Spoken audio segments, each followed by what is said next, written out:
আসসালামাইকুম খামারি বন্ধুরা, কেমন আছেন সবাই?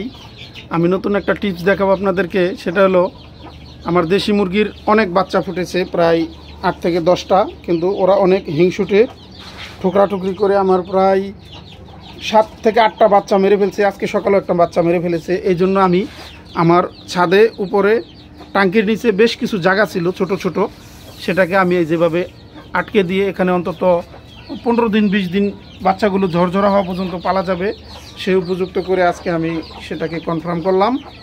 দেখেন, আপনারাও চাইলে ছোট ছোট খোপ তৈরি করে নিতে পারেন, যেন দেশি মুরগির বাচ্চা টুকরি না করে কোনো সমস্যা সৃষ্টি না করে। পরবর্তীতে আমার বাচ্চা আরও ফুটবে। এই যে আমার এই জায়গায় একটু বসার জায়গা আছে ছোট, এই জায়গায় আমি সুন্দর করে নেট দিয়ে ফিটিং করে দেবো, যেন আরও 2টা মুরগি মা বাচ্চা সহ রাখা যায়।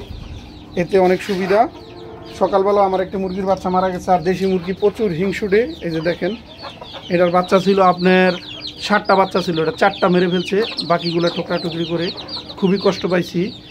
এটারও ছিল আপনার 6টা, এটা এই জায়গায় আছে আপনার 4টা, বাকি 2টা মেরে ফেলছে। এভাবে শুধু ওই যে এই জায়গায় যে বাচ্চাটা আছে 7টা বাচ্চা, উনি 7টা নিয়ে আছে, তো অনেক রিক্সের উপরে, অনেক ঝড়ি তুফান গেছে। যাক, মাশাল্লাহ, তারপর আছে। এই দেশি মুরগি বাচ্চা বাঁচানোটা একটু কষ্ট হয়ে যায় যদি আশেপাশে আরও মা মুরগি থাকে, কারণ তারা প্রচুর ঠোকরাটুকরি করে, কেউ কাউরে ছাড় দিতে চায় না। ঠিক আছে, ওকে বন্ধু, আল্লাহ হাফেজ।